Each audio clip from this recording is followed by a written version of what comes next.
So hello guys, a very warm welcome to our YouTube channel science 2.0। तो भैया कैसे हो आप सब। तो आज का जो लेक्चर है वो होने वाला है केमिकल बॉन्डिंग के ऊपर, क्योंकि हम लोगों ने पीरियोडिक टेबल कर दिया था एकदम बढ़िया से खत्म। तो अब तक का पीरियोडिक टेबल हम लोगों ने बड़े ही आराम से मतलब कर लिया है एकदम, है ना। कि आप अगर आपसे कुछ क्वेश्चन पूछे तो आप एकदम आंसर दे दो।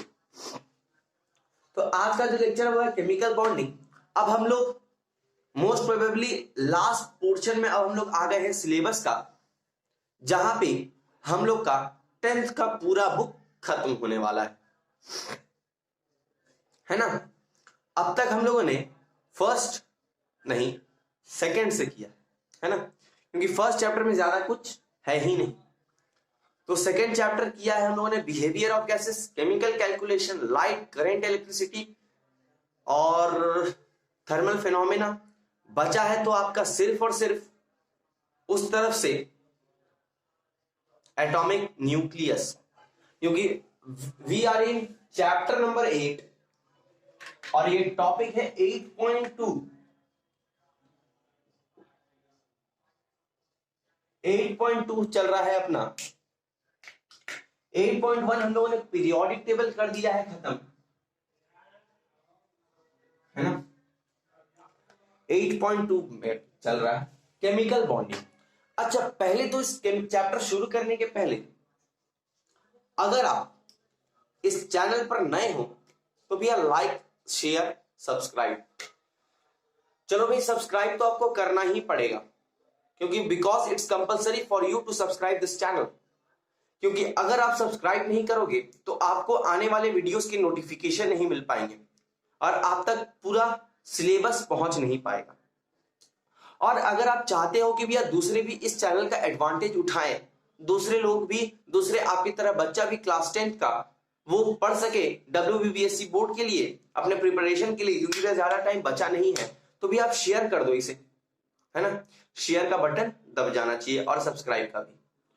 तो चैप्टर शुरू करते हैं और पहला समझते हैं कि भैया केमिकल बॉन्डिंग में हम लोग करेंगे क्या। तो भैया केमिकल बॉन्डिंग दो चीजें हैं इसमें, आयोनिक बॉन्ड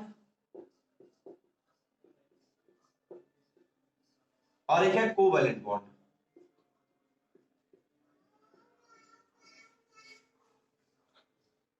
ठीक है, पहले एक झलक मारेंगे फिर हम लोग पूरा डेफिनेशन पढ़ते पढ़ते चलेंगे। ठीक है, आयोनिक बॉन्ड में करना है हम लोगों को, बॉन्डिंग ही है वो एक टाइप का,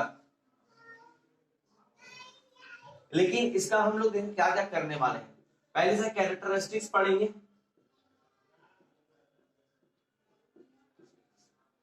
फिर इसका पढ़ने वाले हैं हम लोग कि भैया ये बॉन्डिंग कैसे होता है। मैं कुछ कुछ बनाने के लिए दूंगा आप लोगों को डीपीपी में, या तो फिर मैं यहां पे अभी आप लोगों को बहुत सारा मैं एक बॉन्ड करा के दिखा दूंगा, बहुत सारे कंपाउंड्स का। ठीक है, तो बॉन्डिंग सीखेंगे। ठीक है, और इसका डिफरेंस देखेंगे। आप लोगों के लिए सबसे इंपॉर्टेंट जो चीजें हैं वो होने वाली हैं बॉन्डिंग यहां से और इसका डिफरेंस। इसमें भी आपका कैरेक्टरिस्टिक्स करेंगे हम लोग,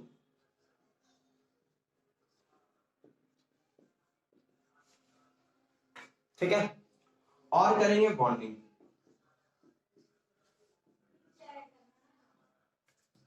अब सवाल करते हैं आप लोग से, इसमें क्वेश्चन किस तरीके से पूछेगा।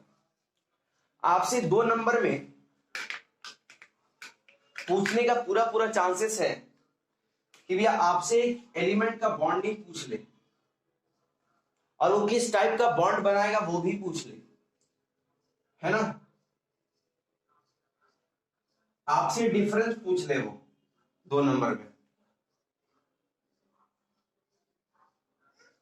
2 नंबर बोल रहा मैं, मतलब 3 नंबर में, सॉरी। वो 2+1 करके ऐसे आपसे पूछ सकता है 2 नंबर के लिए। आपसे कैरेक्टरिस्टिक्स पूछेगा तो वो इनडायरेक्टली पूछेगा, मैं उसका भी मैं बतला दूंगा तरीका, ठीक है। और कैरेक्टरिस्टिक जो पूछेगा आपसे एमसीक्यूज में पूछेगा। कैरेक्टरिस्टिक्स आप लोगों को ओरली याद होना चाहिए कि भैया कैरेक्टरिस्टिक्स ये सारी आयोनिक बॉन्ड के, ये सारी केमिकल कोवेलेंट बॉन्ड की है, ठीक है। तो अपना जो रोड मैप है वो वही है। हम लोग पहले शुरू करेंगे आयोनिक बॉन्ड से, आयोनिक बॉन्डिंग से शुरू करेंगे और कोवेलेंट पे आके खत्म करेंगे, ठीक है। जब हम लोग दोनों पढ़ लेंगे तब अपना डिफरेंस पे नजर मारेंगे कि भैया डिफरेंस कैसे हम लोग लिख सकते हैं।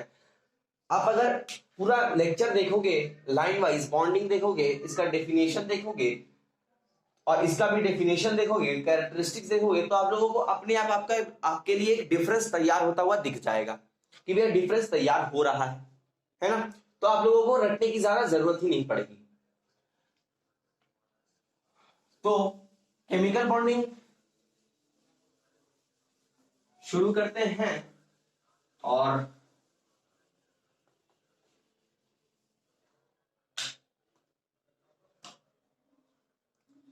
अब जानते भैया केमिकल बॉन्डिंग होता क्या है।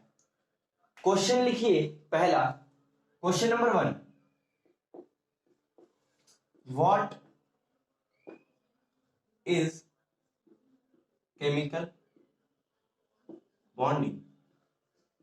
केमिकल बॉन्डिंग होता क्या है, ये आपसे कोई भी एग्जाम में नहीं पूछेगा, मगर ये आपके लिए फील लेने के लिए, एक मतलब आ जाने के लिए केमिकल बॉन्डिंग बोलते किसको है उसके लिए ये कंपलसरी है ना। तो व्हाट इज केमिकल बॉन्डिंग लिखते हैं, the force of attraction between two और मोर कंस्टिट्यूएंट्स, जैसे एटम हुआ, मॉलिक्यूल्स हुआ, ठीक है। और the force of attraction between two और more constituents together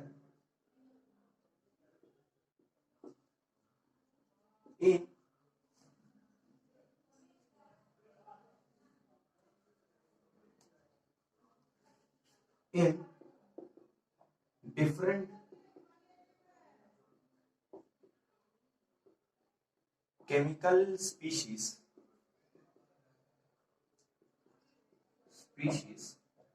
is called chemical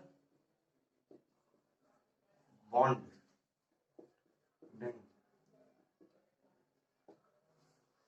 इसी को कहते हैं अपना केमिकल बॉन्डिंग, है ना। तो डेफिनेशन मैंने आप लोगों के सामने लिख दिया है।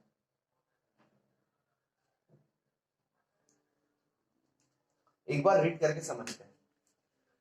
What is the chemical bonding, the force of attraction between the two और मोर कंस्टिट्यूएंट्स। कंस्टिट्यूएंट्स आपका कुछ भी हो सकता है, एटम्स, मॉलिक्यूल्स, आयंस, कोई भी कंस्टिट्यूएंट्स के बीच में जो force of attraction together in आपस में, together in a different chemical species, दूसरे केमिकल स्पीशीज के साथ, is called the chemical bonding. मतलब एक बॉन्ड बनाना, है ना, बॉन्डिंग होना, जुड़ना, उसको हम लोग केमिकल बॉन्डिंग बोलते हैं। जो केमिकली जुड़ता है, जो केमिकली बॉन्डिंग होता है केमिकल स्पीशीज के साथ, दूसरे केमिकल स्पीशीज के साथ। आप अगर इसका एग्जांपल समझोगे तो आप समझ जाओगे, है ना। तो आप लोगों के सिलेबस में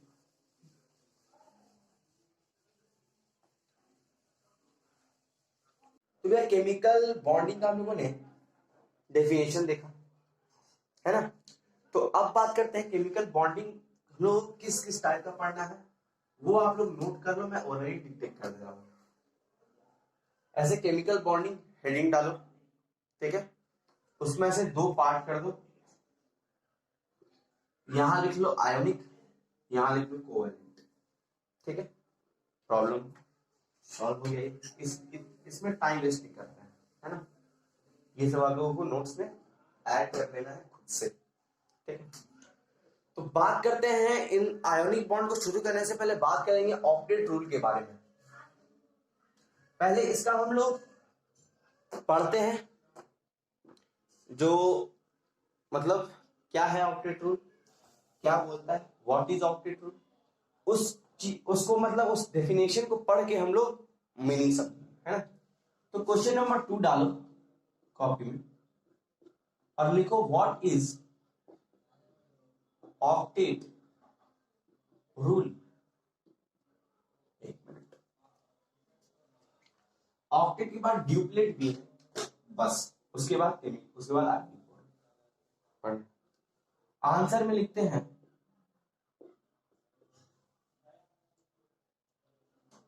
to attain chemical stability and atom tends to acquire and stable electronic configuration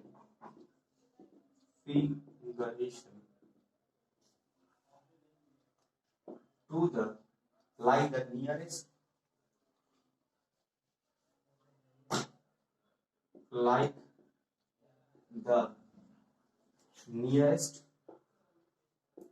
nearest noble gases. This tendency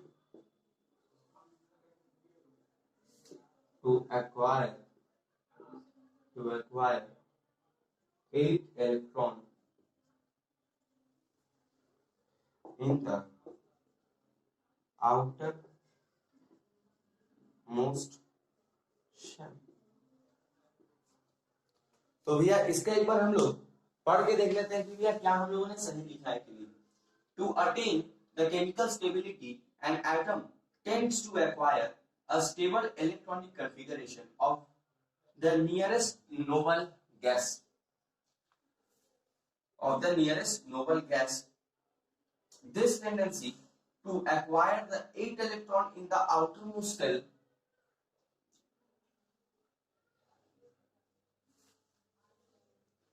यहां लिख लेते हैं of an atom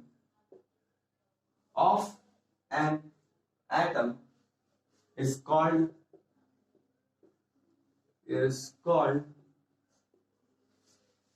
octet rule, है ना। तो ये हम लोगों ने लिख दिया, एक बार पढ़ते हैं और मतलब समझते हैं, ठीक है। To attain the chemical stability an atom tends to acquire a stable electronic configuration like the nearest noble gas,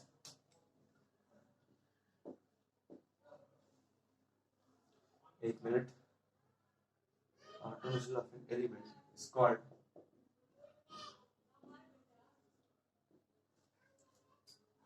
to attain the chemical stability an atom tends to acquire the stable electronic configuration। अच्छा, दुनिया में जितने भी elements हैं total, तो भैया आप लोगों को मैंने लिखवा दिया है 118 एलिमेंट्स नोन है अब तक। इन सभी में जो इनर्ट को छोड़ के बाकी सारे जो एलिमेंट्स हैं, ठीक है, सब एलिमेंट्स चाहते हैं कि भैया वो ना इनर्ट बन जाए, मतलब वो स्टेबल इलेक्ट्रॉनिक कॉन्फ़िगरेशन हासिल कर ले। हम लोगों ने पढ़ा था इसी के लिए तो भाई, इसी के लिए तो केमिकल बॉन्डिंग होता है, इसी के लिए तो केमिकल बॉन्डिंग की होता है ना।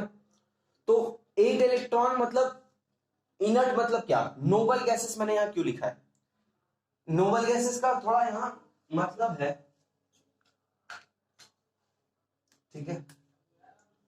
नोबल गैस यहां से मार्क कर लो 8 इलेक्ट्रॉन, नोबल गैस की अगर आप इलेक्ट्रॉनिक कॉन्फ़िगरेशन करो, एक्सेप्ट हीलियम, हीलियम के लिए ड्यूप्लेट आया, हीलियम गैस, हीलियम के लिए। तो अगर हम लोग इलेक्ट्रॉनिक कॉन्फ़िगरेशन के लिए, हीलियम के बाद कौन है अपना नियॉन, नियॉन का देखो भाई 10 इलेक्ट्रॉन 2 8 उसका इलेक्ट्रॉनिक कॉन्फ़िगरेशन, इलेक्ट्रॉनिक कॉन्फ़िगरेशन इसी को बोलते हैं, पहला सेल में कितना, दूसरे सेल में कितना, 2 8 इलेक्ट्रॉन पे, ये 8 इलेक्ट्रॉन इसका आउटर मोस्ट सेल पे है, ये एकदम इनर्ट आदमी है, एकदम इनर्ट एलिमेंट है, ठीक है। नियॉन हो गया। आर्गन देखते हैं, ये 2 8 8 है, इसका भी देखो 8 है, मतलब ये सारे स्टेबल होते हैं। इन लोग के जो आउटर मोस्ट इलेक्ट्रॉन है, आउटर मोस्ट सेल में जो इन लोग का इलेक्ट्रॉन प्रेजेंट है वो 8 है। तो इसका जो टेंडेंसी होता है to attain the chemical stability, an atom tends to chemical stability लाने के लिए ना एक एटम टेंड्स होता है, कोशिश करता है एक्वायर करने की भैया कि वो एक स्टेबल इलेक्ट्रॉनिक कॉन्फ़िगरेशन अपने मतलब पा ले, लाइक नियरेस्ट नोबल गैसेस, जो उसके नियरेस्ट नोबल गैसेस, जैसे नियॉन के पहले जो एलिमेंट है वो है अपना फ्लोरीन, तो फ्लोरीन चाहेगा नियॉन की होना तरह, ना कि आर्गन की, मतलब आर्गन का तरह होना, क्योंकि इसका जो 9 है इलेक्ट्रॉन इसके पास, तो 9 से 18 बहुत दूर है, 9 से 10 बहुत नजदीक है, तो अपना नियरेस्ट को देखेगा। दिस टेंडेंसी, ये जो टेंडेंसी है एक्वायर टू एक्वायर 8 इलेक्ट्रॉन, ये जो टेंडेंसी जो हो रहा है कि भैया 8 इलेक्ट्रॉन कैसे भी भर जाए आउटर मोस्ट सेल में, इसी को ऑक्टेट रूल कहते हैं। अच्छा, अब बाहर 8 इलेक्ट्रॉन भरेंगे कैसे, इलेक्ट्रॉन की लेन देन से, है ना। जब व्यापार होगा दो एलिमेंट्स के बीच में, दो एलिमेंट्स, एक जो आपका एलिमेंट होगा वो कुछ अपना इलेक्ट्रॉन रख देगा, भैया तुम ले लो, या वो होगा वो बोलेगा तुम रख लो ये, तो हम लोग मिल बांट के काम करेंगे, है ना। मतलब एक इलेक्ट्रॉन बोलेगा कि भैया आप मेरा ये इलेक्ट्रॉन लो, पूरा ले लो, मुझको नहीं चाहिए। जैसे अपना सोडियम है, वो क्या करेगा, वो उसके पास इलेक्ट्रॉन है 11, इसका इलेक्ट्रॉनिक कॉन्फ़िगरेशन है 281, ये अपना सोडियम जो है बोलेगा, एक इलेक्ट्रॉन बाहर रख के बोलेगा ये लो भाई, आप कोई एक एलिमेंट को बोला कि ये लो मेरा एक इलेक्ट्रॉन आप अपने पास रख लो, तो दूसरा एलिमेंट कब रखेगा अपने पास, जब उसको रखने में फायदा हो, है ना। व्यापार किस लिए होता है कि भैया दोनों तरफ से फायदा हो, है ना। तो सोडियम का फायदा होगा कि भैया वो नियॉन बन जाएगा, और ये जिसको इलेक्ट्रॉन देगा वो भी एक इनर्ट बनना चाहिए, तभी उसको फायदा है ना। तो लेन देन से हो रहा है, या तो फिर कुछ ऐसा हो कि दो एलिमेंट्स हैं आपस में, और एक एलिमेंट का अगर अपना इलेक्ट्रॉन दे रहा है तो उसका उसमें फायदा नहीं हो रहा है, लेकिन हाँ अगर वो बीच में रख दे रहा है इलेक्ट्रॉन, और वो भी कुछ इलेक्ट्रॉन बीच में रख दे रहा है, तब दोनों का फायदा, यानी अपना अपना दोनों चीज शेयर कर रहा है ना। तो वैसे ही वो 8 इलेक्ट्रॉन अपने आउटर मोस्ट में फिल करेगा, तो ये जो टेंडेंसी है इसको बोलते हैं ऑक्टेट रूल। इसी से पता है, इसी से अगर आप लोगों ने पहले अगर स्कूल में पढ़ा हुआ तो पता चल गया होगा, यही पे आयोनिक का मैंने जिक्र भी कर दिया। आयोनिक बॉन्ड में क्या होता है कि भैया एक एलिमेंट अपना पूरा इलेक्ट्रॉन डोनेट कर देगा, लो भाई ले जाओ, है ना, हमको नहीं चाहिए। और कोवैलेंट में क्या होता है कि तुम भी रखो कुछ और तुम भी रखो कुछ, बीच में हम दोनों भाई भाई इसके तरह रह के शेयर करेंगे, है ना, तो वो कोवैलेंट बॉन्ड होता है। आप बात करेंगे ड्यूप्लेट के बारे में, ये तो समझ गए होंगे।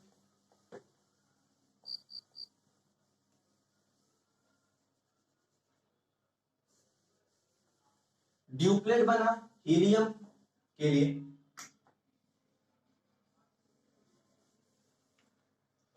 तो डाल लो question number 3, what is duplet rule.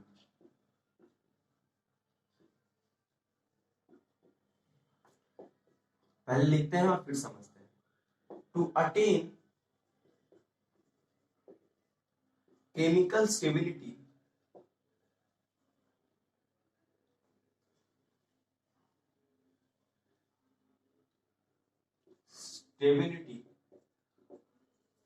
to attain a chemical stability, an atom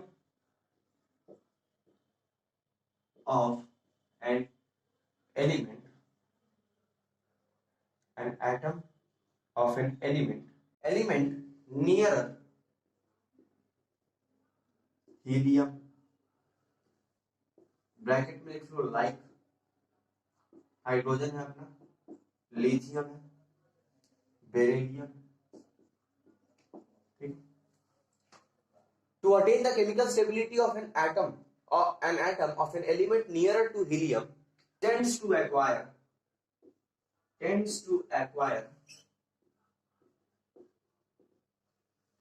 stable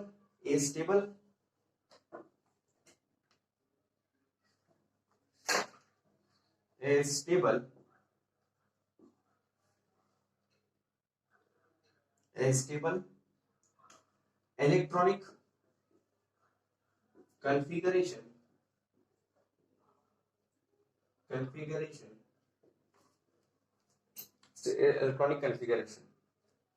this tendency to acquire two electron in the outermost shell. Definition एकदम साफ साफ क्लियर होगा, एकदम क्रिस्टल क्लियर हो गया होगा, है ना।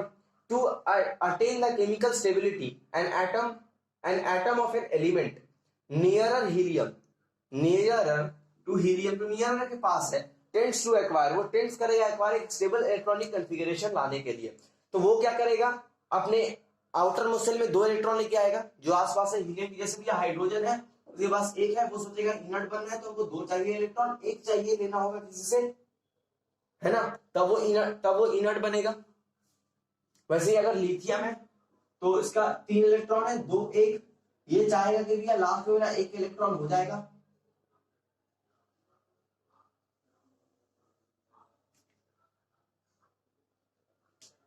है ना, ये चाहेगा कि भैया लास्ट में मेरा 2 इलेक्ट्रॉन हो जाए, मतलब लास्ट ऑर्बिट में मेरे पास 2 इलेक्ट्रॉन रह जाए, तो ये क्या करेगा, 1 इलेक्ट्रॉन देना, डोनेट करना चाहिए भैया कोई ले ले आके मुझसे, ठीक है।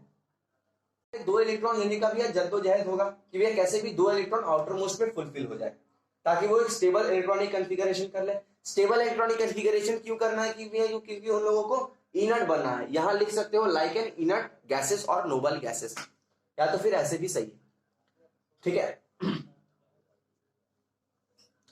2 इलेक्ट्रॉन कैसे भी लोगों को चाहिए आउटर मोस्ट ऑर्बिट, तो यही है ड्यूप्लेट रूल। यहां पे 2 इलेक्ट्रॉन आप लोगों के लिए इंपॉर्टेंट है और यहां पे आपके लिए हीलियम वाला पॉइंट, ठीक है। हाँ।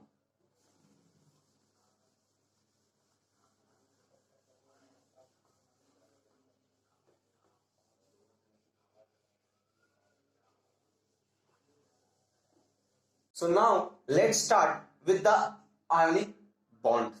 भैया आयोनिक बॉन्ड होता क्या है, यहां से अब आपका मेन फंडा शुरू है।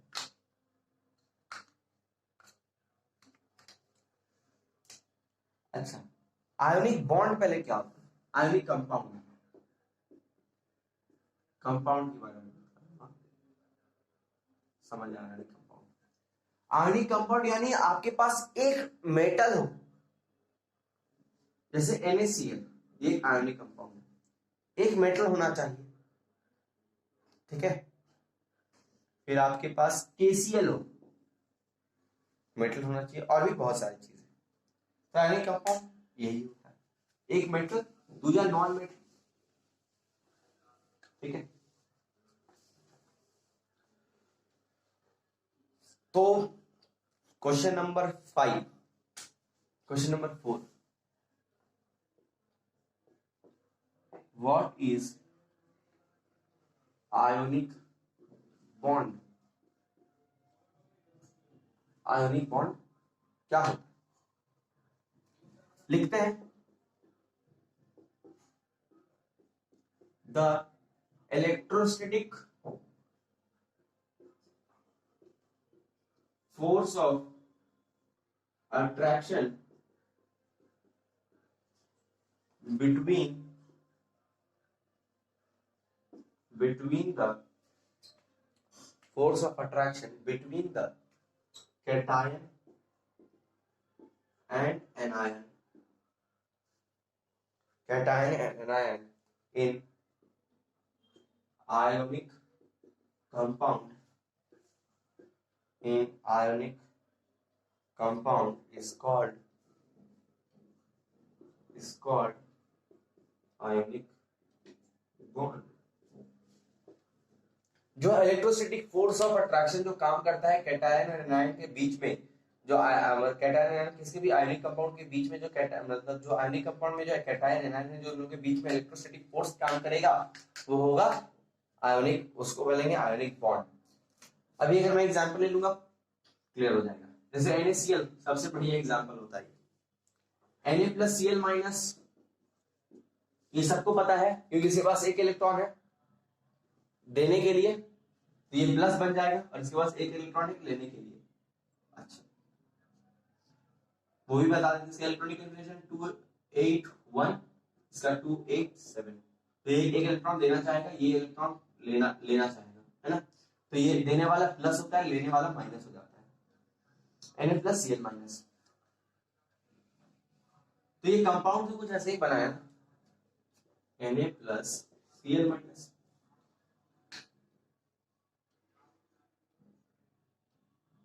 यही है। अगर आप इसका इमेज देखोगे ना, तो जैसे क्लोरीन है तो यहाँ एक Na, यहाँ Na, यहाँ Na, यहाँ Na, मतलब ये Na से घिरा रहता है। फिर अगर एक यहाँ Na है तो यहाँ क्लोरीन, यहाँ क्लोरीन, यहाँ क्लोरीन, यहाँ क्लोरीन, यहाँ क्लोरीन, इसके आगे क्लोरीन, इसके पीछे क्लोरीन, इसके यहाँ क्लोरीन, ठीक है। फिर इसका क्लोरीन का ऐसे करके बना हुआ रहता है हर एक, मतलब इसका जो स्ट्रक्चर है, तो इन लोगों के बीच का जो स्ट्रक्चर है उसके बीच में जो इलेक्ट्रोस्टैटिक फोर्स काम कर रहा है, ठीक है, वैसे वो स्ट्रक्चर मैं आप लोगों को दिखाऊंगा after chemical bonding, after ionic bond पढ़ने के बाद कि NaCl का स्ट्रक्चर हम लोग कैसे देख सकते हैं, ठीक है। तो उसको आप ज्यादा सीरियसली मत लेना कि भैया वही है स्ट्रक्चर, ठीक है। वैसे मुझे भी नहीं पता मैंने वहां कितना क्लोरीन कितना Na दिया, ठीक है। तो Na+Cl-, तो इन लोगों के बीच में कुछ फोर्स काम करेगा, तभी तो ये एक दूसरे से एक कंपाउंड बना के रहेगा। तो उस जो फोर्स है वो इलेक्ट्रोस्टैटिक फोर्स होता है, ठीक है। इलेक्ट्रोस्टैटिक फोर्स मतलब मैं आप लोगों को बता सकता हूं, जैसे कि ये आपका न्यूक्लियस होता है, इसका बहुत बढ़िया एग्जांपल है, ठीक है। यहाँ एक इलेक्ट्रॉन है, तो इलेक्ट्रॉन घूमते घूमते क्या होगा, सेंट्रीफ्यूगल फोर्स देगा, आप वो धागे में वो पत्थर बांध के रखना और घुमाना, तो वो बाहर भागना चाहेगा, तो इस पे एक सेंट्रीफ्यूगल फोर्स लगता है, ठीक है। लेकिन अंदर की तरफ एक इलेक्ट्रोस्टैटिक फोर्स रहता है जो इसको काउंटर बैलेंस कर देता है, वो इलेक्ट्रोस्टैटिक फोर्स रहता है न्यूक्लियस की वजह से, वो इलेक्ट्रोस्टैटिक फोर्स कहलाता है, मतलब वो एक टाइप का फोर्स है, ठीक है। इतना जान लो, between the cation and ion is ionic bond, ये समझ गए होंगे आप। तो कैरेक्टरिस्टिक्स लिखते हैं आप, केमिस्ट्री में थ्योरी ज्यादा है, न्यूमेरिकल बहुत कम, ठीक है। क्वेश्चन नंबर 5 और 6, चलो 6 होगा मे बी, 6 5, चलो ठीक है, क्वेश्चन दे देते हैं आंसर, ठीक है, आपने से लिख लेना। Write down the characteristics of ionic bond, ionic bond के कैरेक्टरिस्टिक्स। आंसर पहला, it is a polar solvent, ये पोलर सॉल्वेंट होता है, और पोलर सॉल्वेंट में आपका एग्जाम्पल है, पोलर सॉल्वेंट में आपका वाटर है, ठीक है, पोलर सॉल्वेंट में वाटर आता है आपका, ठीक है। फिर दूसरा जो आपका है वो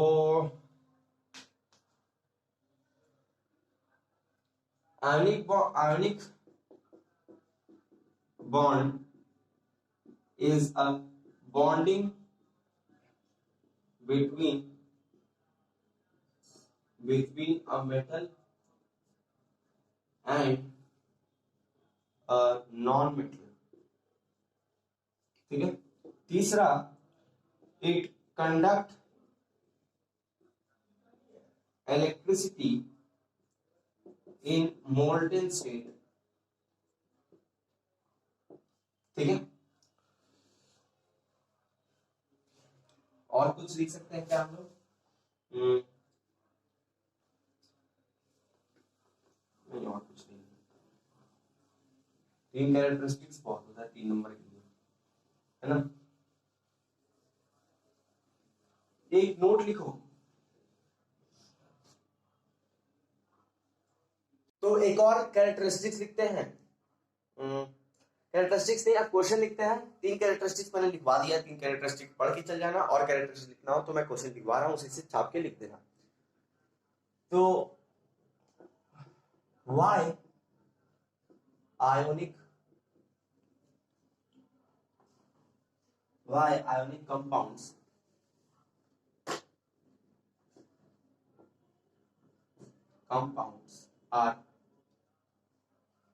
compounds are solid in room temperature।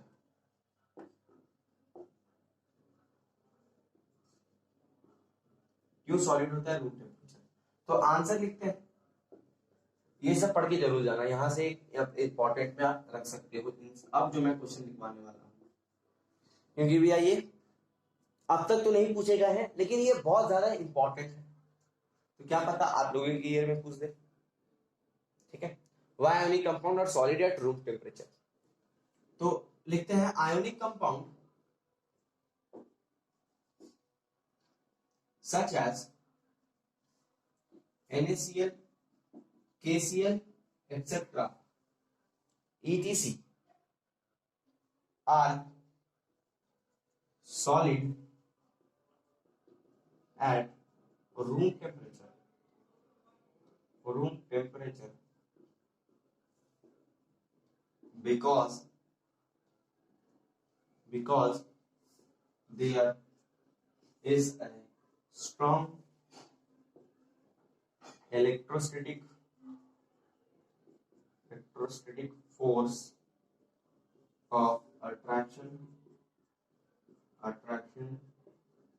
between the atom of the compound। ठीक है। उन लोगों के बीच में एक बहुत ज्यादा स्ट्रॉन्ग इलेक्ट्रोस्टैटिक फोर्स होता है बांधने के लिए। ठीक है, वो बंधा हुआ रहता है एक दूसरे से, तो एक स्ट्रॉन्ग इलेक्ट्रोस्टैटिक फोर्स रहता है। नॉर्मल रूम टेम्परेचर पे एक मतलब बहुत ज्यादा इलेक्ट्रोस्टैटिक फोर्स रहता है बीच में उन दोनों के अट्रैक्शन का। तो उन लोगों को अब एकदम जकड़ा हुआ रहेगा। और सॉलिड का प्रॉपर्टी क्या है कि उसका जो मॉलिक्यूल्स है वो एकदम जकड़े हुए रहेंगे एक दूसरे से, मतलब इतना सा भी दूरी, मतलब दूरी नहीं निभाएंगे। लिक्विड का थोड़ा दूर दूर होता है, गैसियस का तो भाई बहुत ज्यादा दूर। ठीक है। तो इसी के लिए सॉलिड रहता है, इसके मॉलिक्यूल्स पूरे सटे पूरे मतलब एक दूसरे से मिले हुए रहते हैं। अब लिखते हैं एक और क्वेश्चन, ये समझ ही गए होंगे तो लगता है ना।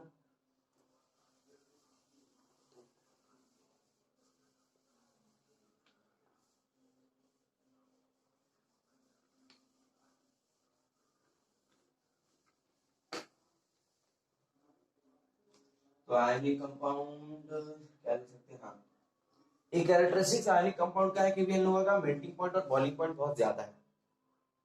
ठीक है। तो लिखते हैं वाई, यही क्वेश्चन है ना।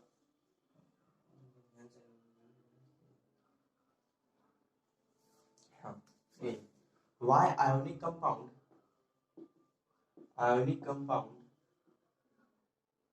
have high melting point and boiling point।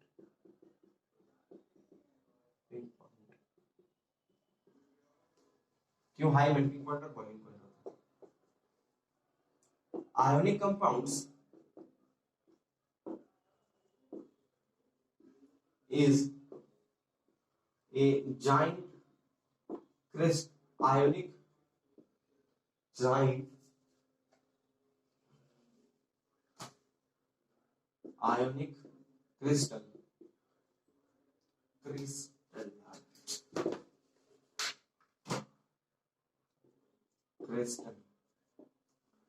hence to melt or break its lattice a high amount of a subsequent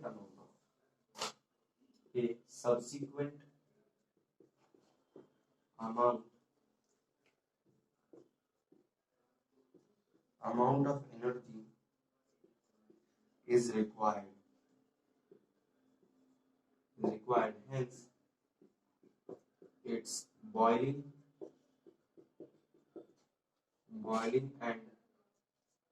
and melting point is high. तो ये स्ट्रॉन्ग आयोनिक क्रिस्टल रहता है, मतलब एकदम बंधा हुआ, और इसको तोड़ने के लिए, इसको आप चाहोगे कि मैं इसे तोड़ सकूं, तो आपको एक बहुत ज्यादा एनर्जी देना होगा। और वो एनर्जी किस तरह आप दे सकते हो, या तो आप उसका मेल्टिंग पॉइंट बढ़ा दो, या तो आप उसका बॉइलिंग पॉइंट बढ़ा दो, तो वो ब्रेक हो सकता है ना। तो यही क्वेश्चन था, सीधी सी बात।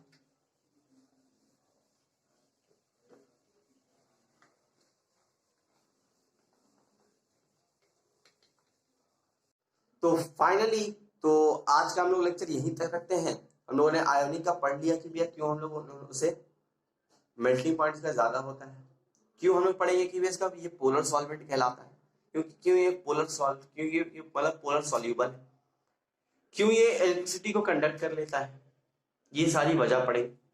वैसे ही कोवैलेंट के बारे में भी पढ़ेंगे कि भैया कोवैलेंट भी ऐसा ऐसा प्रॉपर्टी क्यों शो करता है। तो आज का जो लेक्चर है वो यही एंड करता हूं।